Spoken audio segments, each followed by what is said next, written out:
নমস্কার বন্ধুরা, কেমন আছেন সবাই? আশা করি সকলেই ভালো আছেন। আমিও খুব ভালো আছি।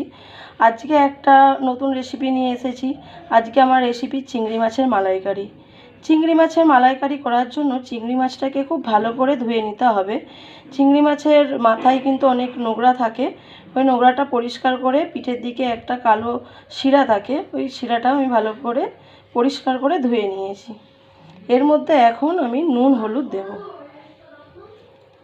হলুদ দিলাম, এবার নুন দেব। নুন হলুদটা খুব ভালো মতো মাছে এবার মাখিয়ে নেব।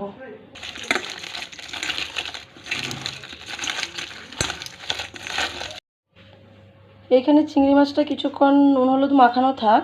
আর আমি এই ধরনের কিছু স্টিক নিয়েছি, যেটা একটা পাত্রে জল দিয়ে কিছুক্ষণ আমি ভিজিয়ে রাখবো। তারপর এইটা একটু ভেজার পরে 10-15 মিনিট ভেজার পরে মাছের মধ্যে ওটাকে গেঁথে দেব। তাহলে মাছটা তেলে দেওয়ার পর আর গুটিয়ে যাবে না, ওই গাঁথার ফলে ওরকম সোজা হয়েই থাকবে। এইবার আমি মাছটাকে ওই স্টিকগুলোর মধ্যে গেঁথে নেব।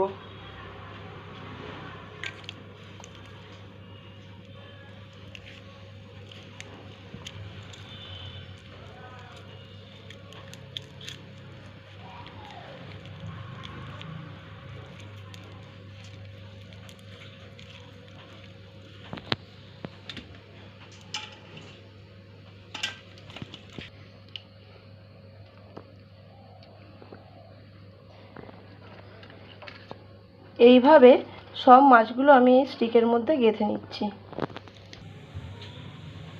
সমস্ত মাছগুলো আমার গাঁথা হয়ে গেছে। এইবার আমি মাছগুলো ভেজে নেব। মাছগুলো ভাজার জন্য আমি এখানে একটা ফ্রাইং প্যান বসিয়েছি। তার মধ্যে দেব তেল, সর্ষের তেল। তেলটা ভালো মতো গরম হোক। তেলটা ভালো মতো গরম হয়ে গেছে। এবার আমি এক এক করে মাছগুলো দিয়ে দেব।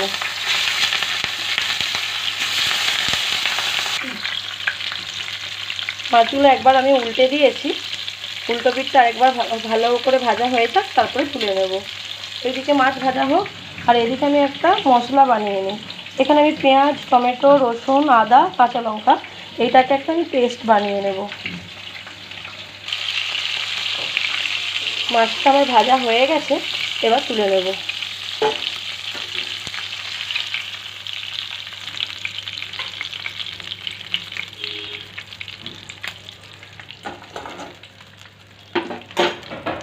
বাকি মাছগুলো এবার দিয়ে দেবো।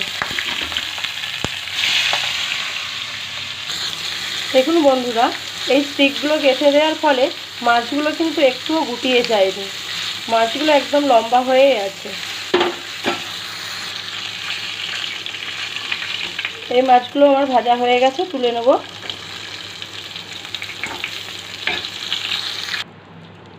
সব মাছগুলো আমার ভাজা হয়ে গেছে।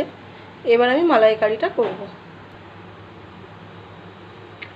ওই ভাজা চিংড়ি মাছ ভাজার তেলটা এই কড়াইয়ের মধ্যে দিয়ে আর একটু এর মধ্যে সর্ষের তেল দেব।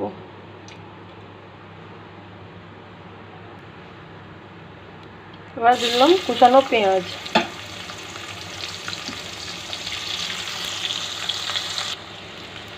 পেঁয়াজটা ভাজা ভাজা হয়ে গেছে।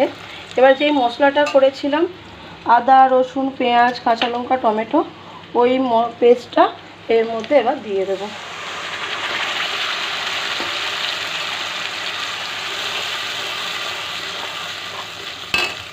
এর মধ্যে দেব পরিমাণ মতো নুন দিয়ে মশলাটাকে ভালো করে ভেজে নেব।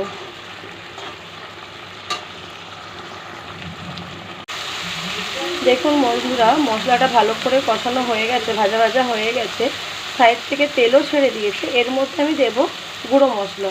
গুঁড়ো মশলা বলতে যেমন দিলাম হলুদ, জিরের গুঁড়ো দিলাম, লঙ্কার গুঁড়ো দিলাম। সামান্য মশলার বাটিটা ধোয়া জল দিয়ে মশলাটাকে ভালো মতো কষিয়ে নেব।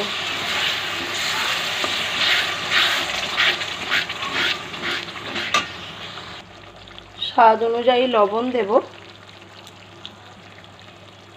আর স্বাদটা ব্যালেন্স করার জন্য চিনি দেব।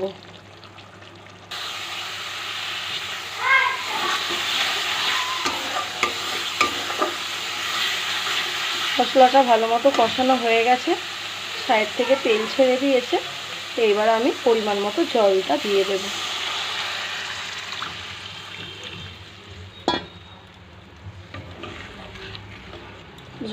ঝোলটা ফুটে যাক। ঝোলটা ফুটে গেছে, এইবার আমি এক এক করে মাছগুলো ঝোলের মধ্যে দিয়ে দেব।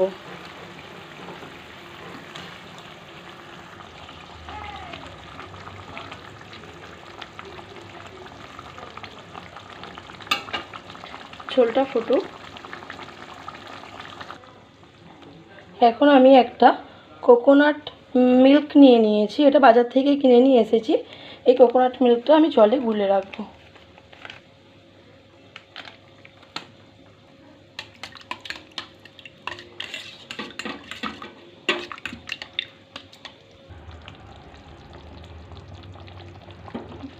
যেদিকে ঝোলটা ফুটছে আমি কোকোনাট মিল্কটা দিয়ে দেব।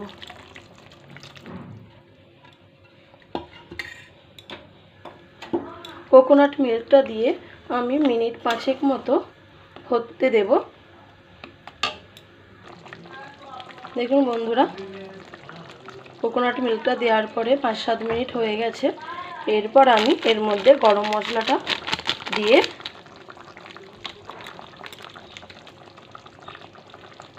ভালো মতো নাড়িয়ে চাড়িয়ে গ্যাসটা আমি বন্ধ করে দেব। দেখুন বন্ধুরা, চিংড়ি মাছের মালাইকারি খাওয়ার জন্য একদম রেডি। কেমন হয়েছে দেখুন। যদি আমার ভিডিওটি ভালো লাগে লাইক, কমেন্ট, শেয়ার করবেন।